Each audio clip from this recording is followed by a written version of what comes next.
Hello Gemini, Sun, Moon, Rising, and Venus signs. Kamusta kayo? Sana po nasa mabuti kayong kalagayan. Welcome back po sa Star Tarot. Kung bago kayo rito, welcome din kayo. Thank you sa inyong support. I truly appreciate it. God bless you all. Gemini, paunang mensahe ninyo ay Peaceful Warrior, Archangel Ariel. Ang prayer dito na pwede ninyong i-recite, I thank you Ariel for helping me stand my ground with peace. Ayan, so siguro, Gemini, meron kayong ngayon, pagbabate or pakikipagbate, no?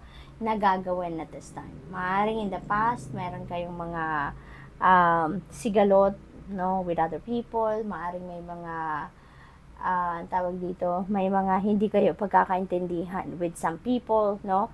In the past. Pero ngayon, no? Handa na kayong makipagbate. Handa na kayong makipag-usap. No, yung ganon, gusto, you're choosing peace na sa ngayon. We have balance, ayan. So, thank you, angels, for bringing my life into balance, ayan. So, siguro, ang iba din sa inyo, Gemini, may mga imbalances na nangyayari sa buhay ninyo in the past or recently, no? Maaaring may maraming bagay dito ang hindi ninyo na napapansin, may mga bagay dito na naniniglect na ninyo. Kaya ngayon, you are bringing your life into balance, with the help of your loving angel. So, this is really good kasi order will be back sa buhay ninyo. We have the inner voice. Thank you, angels, for guiding me through my inner voice. Ayan. So, you're blessed talaga kasi ginagabayan kayo ng universe. Ginagabayan kayo ng inyong mga angels. At binubulungan kayo, no? Binibigyan kayo ng intuitive messages dito to help you, to guide you, no? Kung ano mga nararapat ninyong gawin, ano yung mga nararapat ninyong mga steps na dapat gawin din dito on how you're going to navigate your situations. What else? We have live your joy. Thank you, angels, for supporting me as I follow my joy. Ayan. So, this is really good, kasi susundin ninyo kung ano yung magpapasaya sa'yo. You are following your bliss. And isa yan sa mapapasaya din ninyo ang inyong soul. Because when you are doing what you love to do, parang binibigyan ninyo dito ng pagkakataon ang soul ninyo na i-enjoy din, 'di ba? Yung kung ano ang nasa paligid ninyo. So, what else for Gemini? We have take time to breathe. Ayan, kailangan ninyo dito na mag-take a breather. Kailangan ninyo na magpahinga, no? Mag-recharge. Siguro, sobrang busy kayo lately or lagi. Maybe you've been attending to different things, to so many things all at the same time, multitasking, mga ganun, Kaya, parang sinasabi sa inyo ngayon na magpahinga ka. Kailangan mo din ng pahinga. Kailangan mo din ng balance, okay? Otherwise, magpapatuloy, yung imbalance sa buhay ninyo. Kasi kailangan natin ng panahon sa bawat bagay. Dapat may panahon tayo sa trabaho, sa pamilya, may oras tayo para sa pagsa-self-care, dapat may oras tayo sa iba't ibang bagay, sa iba't ibang sitwasyon sa buhay natin. Okay? Hindi lang sa isa, dalawa, tatlong area lang ng buhay natin ang binibigyan natin ng oras. So, we have spiritual support. Dear angels, I allow you to support me as I grow to become more spiritually aware. Ayan. So, you are feeling the spiritual support, dito ng yung spirit teams, what I'm picking up. Maaari din na meron dito mga tao sa paligid ninyo na siguro like-minded people, at yan ang sumusuporta din sa inyo sa ngayon. Maybe they are also guiding you kasi siguro sa ngayon maybe you are having spiritual awakening. Maaring nandoon kayo na sa journey ninyo, spiritual journey ninyo. Maaring gano'n ang sitwasyon ng iba sa inyo dito. Kaya rest assured that you are getting the spiritual support na kailangan ninyo dito. Kaya makakaasa kayo na may support kayo sa spiritual, may support kayo dito sa physical realm. So, good luck. That's all I have for you for today. Thank you for watching. Love and light. Namaste. Hello, Libra, Sun, Moon, Rising, and Venus signs. Kamusta kayo? Sana po nasa mabuti kayong kalagayan. Welcome back po sa Star Tarot. Kung bago kayo rito, welcome din kayo. Thank you sa inyong support. I truly appreciate it. God bless you all, Libra. paunang mensahe po ninyo ay honor your feelings. Ayan. So, Archangel Haniel, thank you, Haniel, for supporting me as I honor my emotions. Ayan. So, Libra, honor your feelings. Pakiramdam ninyo yan. Sarili ninyo yan. Damdamin ninyo yan. No? I-honor ninyo.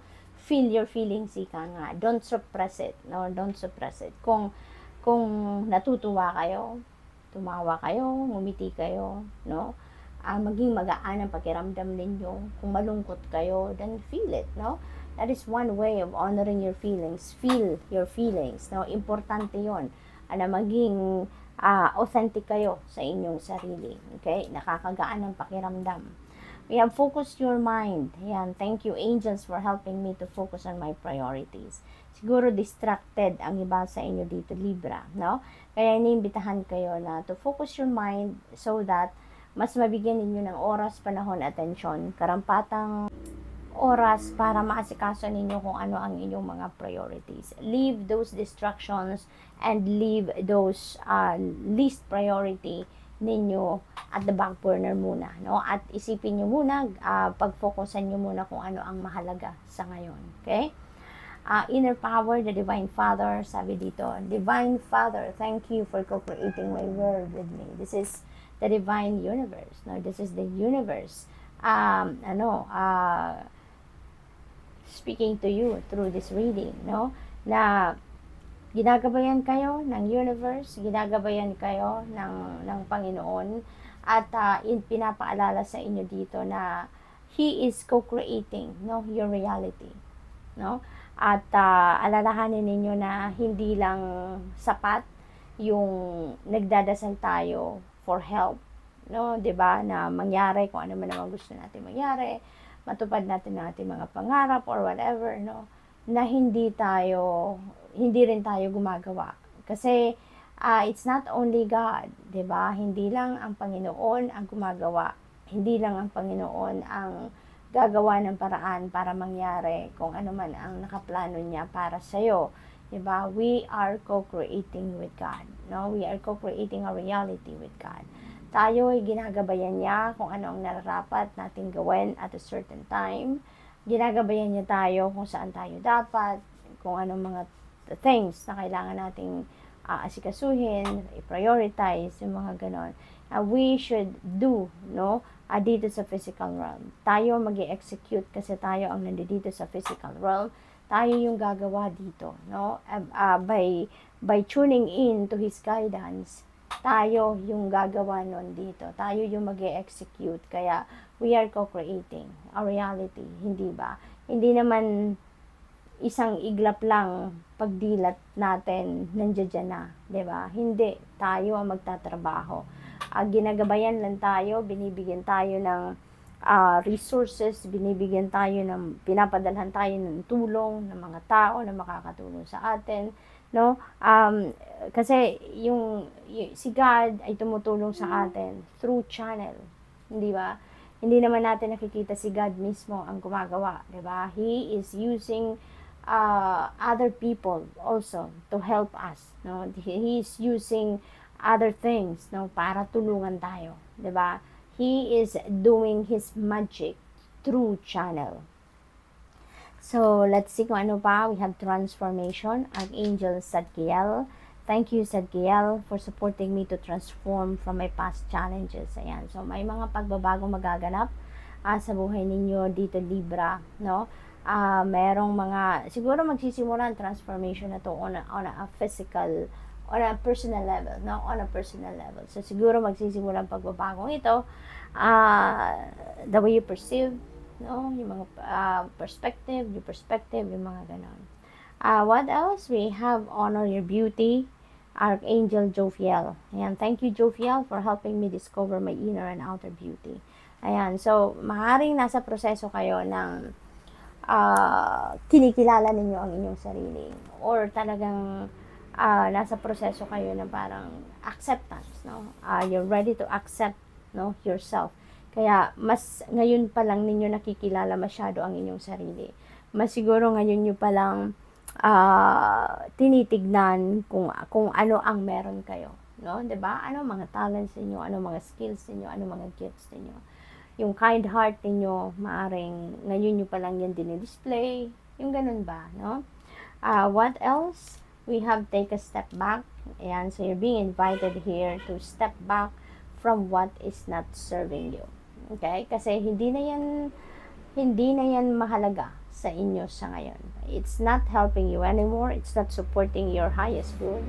It's not supporting your best interest. Kaya, 'di ba, parang sayang ng room na binibigay mo para sa mga tao na yan or sa sitwasyon na yan sa buhay ninyo, hindi ba? Kaya panahon na para i-cut ninyo ang cords ninyo between you and whatever that is not serving your highest good.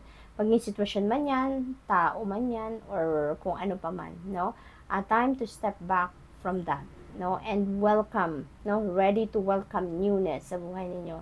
Something or someone na makakasupport sa inyo, something or someone that will support your soul's growth. So, good luck, Libra, and that's all I have for you for today. Thank you for watching. Love and light. Namaste. Hello, Aquarius, Sun, Moon, Rising, and Venus signs. Kamusta kayo? Sana po nasa mabuti kayong kalagayan. Welcome back po sa Star Tarot. Kung bago kayo rito, welcome din kayo. Thank you sa inyong support. I truly appreciate it. God bless you all. Aquarius, pauna mensahe po ninyo, I move your body. Ayan. Thank you, angels, for motivating me to move my body and energy. Ayan. So, Aquarius, maaaring super confined kayo sa bahay, no? Or maybe yung routine ninyo is limited to bahay, trabaho, no? At siguro hindi na kayo nagkakaroon ng pagkakataon para mag-unwind, para mag-exercise, para lumabas, no? Lumabas and have fun. Kaya, itong invitation sa inyo dito, no? Move your body. At, may naririnig akong sayaw eh. May naririnig akong sayaw. So, siguro, Aquarius, ang iba sa inyo dating sumasayaw, siguro, nagsusumba, ganon. Pero, for some reason, siguro natigil kayo, no? Kaya, get back to it. Kung dati na ninyong ginagawa yan, make time, diba? Make time to get back to it. We have Speak Your Truth, Archangel Gabriel. Thank you, Gabriel, for helping me to speak with integrity. Ayan. So, siguro ang iba sa inyo din dito, Aquarius, hindi kayo nagkakaroon ng liberty or lakas na loob na magsalita ng kung ano ang totoong nasa inyong nararamdaman. Siguro, you are being dictated by other people, or siguro restricted kayo, no, ng kung sino man o ng kang ano pa man, kaya parang hindi kayo nagkakaroon ng hindi kayo naglalakas ng loob na magsalita, no, according to kung ano ang totoo ninyo nararamdaman or kung ano ang inyong nasa isipan. Kaya yan ang imbitasyon sa inyo ngayon. Speak your truth, okay? Napakahalaga na maging authentic ka sa inyong sarili, maging honest ka sa inyong sarili, okay? What else? We have trustworthy friends. Ayan. So, you are so blessed, no? Napaka-swerte ninyo. Napaka-blessed ninyo kasi you are surrounded with people na mapagkakatiwalaan ninyo at nagmamahal sa inyo at mahal kayo, no? Sabi dito, thank you, angels, for surrounding me with people I can trust and love. So, you are so blessed kasi bihira na ngayon ang totoong kaibigan, hindi ba? Bihira na ngayon yung kaibigan na matatagpuan mo na laging nandyan sa tabi mo, ano man ang inyong pinagdadaanan. Masaya ka man, nagsiselebrate ka man, malungkot ka man. Diba? Bihira na ang ganon. Kaya, napaka-blessed ninyo kung meron kayong mga taong ganito, no, sa paligid ninyo. So, we have honor your beauty. Ayan. So, ngayon, ang ganda ninyo, no? In and out. Ayan. Is going to be displayed na sa ngayon. So, maaring sa ngayon, ngayon nyo palang i-embrace, no? Yung iyong pagkatao, no? Yung kung sino ka, kung ano ka talaga. Kung ngayon mo lang siguro madidiskubre, no? Yung inyong inner and outer beauty, no? Maaring ganon. What else? We have spiritual gifts. Archangel Raziel. Thank you, Raziel, for helping me channel my gifts and talents. So, napakaganda, no? Kasi sa ngayon, parang you're being asked no? Or you're being directed now to to embrace your spiritual gifts. Maaring ito na yung mission ninyo sa ngayon, tinatawagan na kayo na gawin na ninyo, i-embrace na ninyo kung ano ang inyong mission, kung ano ang inyong purpose in life. Use your spiritual gifts na ngayon para ma-carry out na ninyo kung ano ang inyong life's mission, no? So what else? We have Earth Angel. Ayan, napakaganda. So siguro napaka-compassionate ninyo, napaka-loving, napaka-matulungin ninyo, Aquarius. Maring you've helped many people already in the past na hindi ninyo namamalayan, na nakakapagpabago kayo ng buhay ng iba. Maybe you have touched other people's lives, no, in your own little way, na unaware kayo sa impact, sa lakas ng impact na nagawa ninyo sa buhay nila. Maaari din na meron kayong mga taong tinulungan dati, narinig nyo na to, na thank you, nagpasalamat siguro sa inyo. Thank you, Aquarius, no, for being my Earth Angel. Kasi maaring sinalba mo sila, no, tinulungan mo sila in your own little way. At nabago somehow yung takbo ng buhay nila. So the prayer that you can pray dito, if you would like to, is thank you, angels, for inspiring me to be more like you. So napakaganda. So good luck, and that's all I have for you for today. Thank you for watching. Love and light. Namaste.